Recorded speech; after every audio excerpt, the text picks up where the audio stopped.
Good morning, Year 10. I hope you're well and had a lovely half term. I know there was a bit of homework to do, but hopefully you still had plenty of time to relax in the sun and enjoy yourselves. So today we're going to be starting a short module on the spoken language assessment. The reason we're going to do this today instead of poetry is because quite a few of you emailed me saying that you were struggling to choose a topic. So hopefully today's lesson will help you in your thought process. And if you still haven't chosen it, remember you've got to the end of today.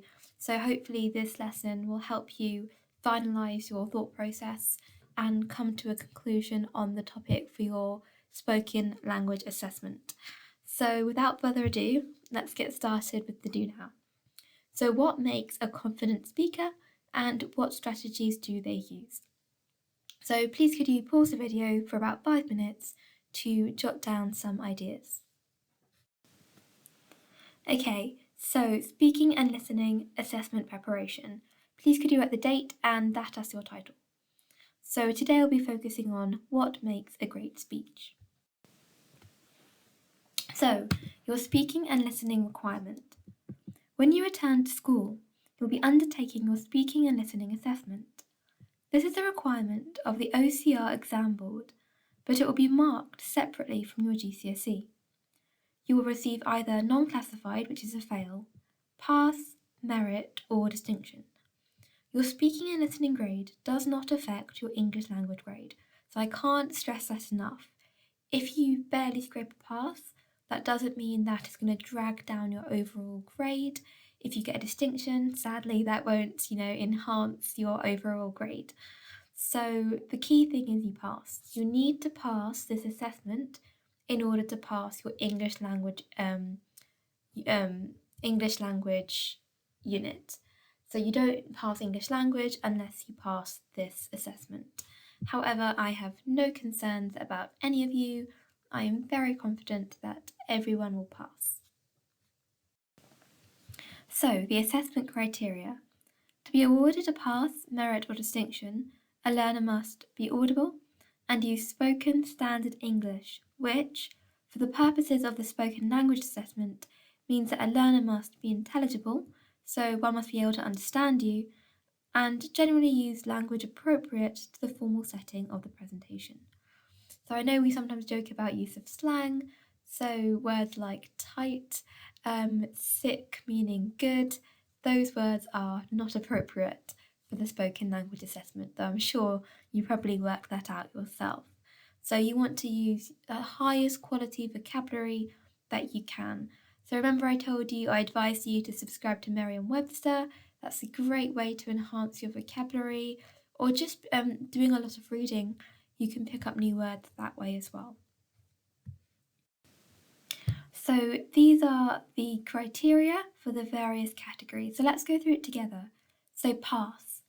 In addition to the general criteria, to be awarded a pass, a learner's performance in his or her spoken language assessment must meet all the following criteria. Expresses straightforward ideas, information, or feelings. Makes an attempt to organise and structure his or her presentation. Makes an attempt to meet the needs of the audience, and listens to questions or feedback and provides appropriate responses in a straightforward manner. So kind of the key terms for the pass category are straightforward and attempt. You have quite basic ideas, there's no real complexity to what you're saying, and there's an attempt, so I can see that you've tried to organise a structure and that you've tried to make it interesting and engaging and relevant for your audience. So that's pass. So merit, in addition to the general criteria, to be awarded a merit, a learner's performance in his or her spoken language assessment must meet all of the following criteria. Expresses challenging ideas, information, or feelings using a range of vocabulary. So we've moved from straightforward ideas to challenging. So this demonstrates some additional complexity of thought. Organises and structures his or her presentation clearly and appropriately to meet the needs of the audience. So your presentation moves in a very structured manner through sections, and I'll be able to see, okay, so they've gone from talking about this to this to this, so you've laid it out quite nicely. Achieves the purpose of his or her presentation, and listens to questions and feedback, responding formally and in some detail. So we've moved from just giving very basic responses, almost off the cuff answers, to being able to respond in some detail. The key to being able to respond in detail is having researched your subject area or your topic area in great detail. So you don't want to be thrown by a question, you don't want to be making up things off the top of your head. You want to know your topic inside and out. That's why it's excellent that we're starting this now, because you've got the whole summer to dip into your topic repeatedly, developing your knowledge, and hopefully by the time it comes round to the spoken assessment, you will be an expert, more than me, more than anyone else, so you can answer any question that's thrown your way. So, distinction. In addition to the general criteria, to be awarded a distinction, a learner's performance in his or her spoken language assessment must meet all of the following criteria. Expresses sophisticated ideas, information, or feelings using a sophisticated repertoire of vocabulary. So this is interesting. So we've moved up from straightforward to challenging to sophisticated. So sophisticated thoughts and ideas are thoughts and ideas which really make one think, which makes you dig deep into your psyche, into who you are as a person. So really sophisticated ideas and a range of repertoire, so not just a couple of words thrown in, constantly using sophisticated, well nuanced vocabulary. So by nuanced, I mean instead of using sad, using devastated or melancholy. So really subtle vocabulary that perfectly expresses exactly what you are thinking. So organises and structures his or her presentation using an effective range of strategies to engage the audience. So in a merit, you just have clear sections. With a distinction, you've clearly kind of sculpted that argument or that talk to achieve a particular fact. So maybe you start with an anecdote to hook your audience, then you've kind of hit them with some facts to make them think, then you've used some emotive language. So that's the kind of sophisticated structure where you've structured it clearly to achieve an effect. So that's a step up again from a merit. Achieve the purpose of his or her presentation. So have you made the audience really think about your topic, and have you changed how they perceive that topic? And then finally, listens to questions and feedback, responding perceptively, and if appropriate, elaborates with further ideas and information. So again, we've stepped it up, not just responding formally and in detail, but you're being perceptive. You picked up on not just what they've said, but where they're coming from, their thought process, maybe thinking, do other people have similar concerns or ideas? And you're really you're really not just answering in a basic way or just in detail, you're really interweaving what they've said with your topic and developing your presentation further by building on the questions that you get. So to clarify, as I said before, your questions will come from your fellow students and potentially from myself. So normally I open it to the floor first and then I will ask you some. However, if I feel the questions from the class aren't enabling you to get into a higher band, I may then ask you a question specifically to allow you to develop your presentation more thoroughly with the intent of getting you into a higher band. So trying to push you into more sophisticated ideas and vocabulary. But I won't, of course, I know what everyone's capable of, so don't be worried about me giving you something too hard. I know everyone's capabilities, so don't worry about that. And anything I ask you will be perfectly within the range of your capabilities, which is very high for everyone. So those are the categories. If you've got any questions about this, please feel free to email me. Okay, so the requirements.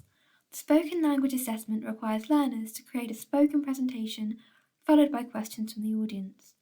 As a guide, the duration of the whole assessment should be no more than 10 minutes, which can be divided into 4 to 5 minute presentation and 4 to 5 minutes of questions and feedback from the audience.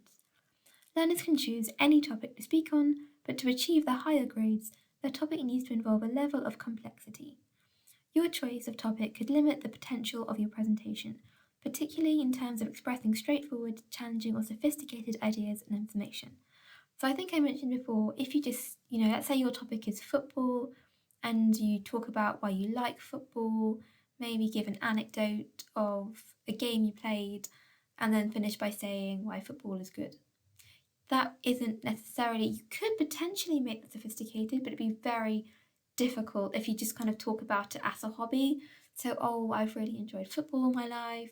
This is my favourite team. I play football twice a week. These are some of the matches I've played in. It's not very engaging. It's not very sophisticated. It doesn't make people think. And for a lot of people, they could find it boring. So contrast that with something like, Emma Watson's He for She speech. Gender equality is important to everyone. Not every single person likes sport. Don't hate me for this. I don't like sport. I'm not interested in it. So not to say I'd mark you down if your topic relates to sport, but gender equality affects everyone, because even if it's not something you have a burning passion for, the fact that men and women are treated equally does affect everyone. Even if you're a man, do you want to be given additional, unconscious bias, extra opportunities over a woman just because of your gender? Hopefully not. So try and tap into big ideas like the environment. Environment affects everyone. We all share a planet. Animal rights, again, affects everyone because, again, animals are part of the planet, and so we all have a duty to look after them. Gender equality, as I mentioned before, race equality. Equality is generally a really good topic to talk about because, again, it takes a level of sophistication and maturity to talk eloquently about equality, be it race, age, gender, sexuality, anything like that. So equality is great. The environment, really powerful. Again, if you're struggling, maybe look to online papers like The Guardian, The Independent, The Financial Times, The Economist.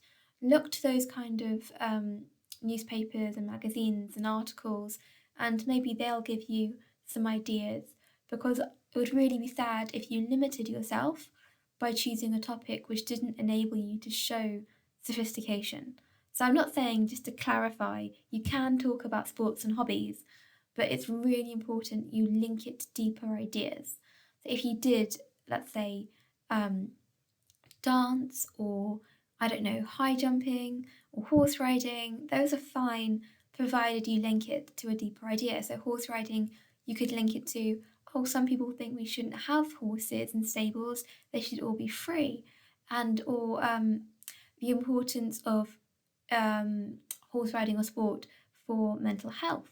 But then I think mental health would be a stronger topic because, again, it affects everyone. So hopefully you see where I'm going with this. Again, if you're struggling, and I know a few of you are, please email me. We can have some email correspondence and brainstorm some ideas together. Just because, we're not actually in a room doesn't mean we can't work together and I can't support you in trying to generate some ideas. So hopefully that's helpful and I haven't confused you. Like I said, please do email me. The ideas I've had so far have been excellent, and what I've really liked is that they're quite unique. They've told me something about you as a person, what you like, what you believe in. So by no means feel like you have to talk about one of the ideas I've just mentioned, even something like just a passion or a hobby. You can turn it into something deep, but with the right angle. And if you're kind of confused about how to make something deeper or more sophisticated, again, email me and I can help you with that. Okay, so now you're going to watch Looks Aren't Everything, Believe Me, I'm a Model. It's a TED Talk by Cameron Russell. So the link is on class charts, so please watch that now. And after watching the talk, I would like you to focus on general impressions first. Was it interesting? Did it hold your interest? Did you learn anything? Did it change or develop your views and opinions? Did you think the speaker had personal involvement in, experience of, or knowledge of the subject? So please pause this video to watch the TED Talk and then answer the following questions in your book. Okay, so these are some of the techniques that made Russell's speech effective. Rhetorical questions, direct address to engage the audience, using anecdotes or stories to prove a point, humour, emphasis on individual words or phrases, change of tone, emotive language, eye contact or body language, gesture, pace and use of pauses. Make sure that they relate your experiences as the audience to the aims and purposes of the talk. So please could you jot down what's on the screen if you haven't got it already. Okay, so what I'd like you to do next, go through a speech you have written this year and identify where you have and where you could have used the following techniques. So rhetorical questions, direct address, anecdotes, humour, emphasis on individual words or phrases, change of tone, and emotive language. So if you did the speech for the mock exam, quite a long time ago now, back at the start of the year, there was a mock exam and a lot of you did the speech. So if you did that, please go look at that. If you didn't, I distinctly remember for one of the tri-weeklies, it may not have been a full speech, but there was definitely a speech that you did in your books. Because I remember my favourite one was Plant Lives Matter by two people did that one. So I definitely recall that you did a speech, maybe the just beginning of the speech in your book. So either use your exam speech or the one in your book that you did for the tri-weekly. So pause the video for 10 to 15 minutes to do that now. Okay, now I'd like you to spend 15 minutes rewriting your speech. Think about the audience. Is your speech interesting and enjoyable? Does it hold your audience's interest throughout? Does it teach your audience anything? Does it challenge your audience's views and opinions? Do you communicate your personal involvement in, experience of, or knowledge of the subject? So don't worry if you can't write the whole thing in 15 minutes, just do as much as you can. And what's the key reason I'm getting you to do this is because these are things you should do in your spoken language assessment. You want a topic that enables you to make your audience really think. Again, that's why the big questions are really helpful here, but also it can be something it doesn't have to be really, the kind of things that are written about all the time. My favourite one so far has been, no one can do this except Cameron, because he already submitted it to me. Do boys gossip more than girls? Which I think is so fascinating. And yes, it's not a big idea like equality or the environment, but it shows, it's something that is relevant because you can link it to female and male stereotypes. It's very relevant for people, very relevant for the audience of a group of Year 10 students, and it shows thinking outside the box. So no one can copy that one, that's Cameron's, but that was a fantastic idea, which got me thinking, do boys actually gossip more than girls? Thinking about my own experiences, and also made me think about stereotypes, gender stereotypes and gender equality. So it's a really nice way in to a bigger idea that shows individuality, a bit of quirkiness, and it made me think. So that's important when you're choosing your topic. Okay, so pause the video now for 15 minutes to rewrite as much of your speech as you can. Okay, so before we finish, half of your assessment is about your ability to respond to your audience's questions. What questions would your audience want to ask you about your speech? So again, this links back to what I was saying before.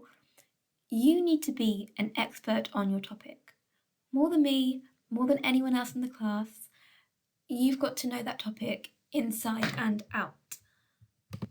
And that's why it's important you choose a topic that you have a real interest in, because you've got to, ideally you want to enjoy doing the research about the topic. In order to get a distinction, you've got to talk with passion, and you're not going to be able to do that if it's something that you don't really care about. So you're welcome to change your topic if you've chosen one already that you don't like, but that's the kind of key takeaway from this lesson is, what do you feel strongly about? Has there been an incident that shaped you? Has there been an occurrence that changes the way you see the world. You kind of need to tap into your deepest self, the most sophisticated, mature, integral part of you, and think, what's important to you? What do you care about? And this is 10 minutes where you, as a person, have the opportunity to change people's lives potentially, or just share a part of you with others. And the people, like I said, who've got distinction, you can tell that they're relishing that opportunity. They're really enjoying or making the most of that opportunity to share their presentation, their themselves with other people. So that is kind of a final thought I would like to leave you with for today's lesson. So, like I said, please stay in touch. Please get in touch with your idea. That's compulsory. But in addition to that, feel free to just drop me a line about how you're finding the prospect, the thought of the spoken assessment, any worries you have. If you want to pick my brain on anything, that's fine. So it's really important that we stay in touch during this time. So when you do your spoken and language assessment in September, you're fully prepped for it and you're feeling confident. Because, like I said, confidence is key to getting you into the higher bands. So, final point, you may have noticed I've gone over 15 minutes because I've worked out how to get my videos, how to get YouTube to accept longer videos. So maybe not a good thing for you, but a good thing for me. So on that note, I hope you enjoyed today's lesson. I hope you found it useful. Get in touch and I'll speak to you next lesson. So thank you very much and have a great rest of your day.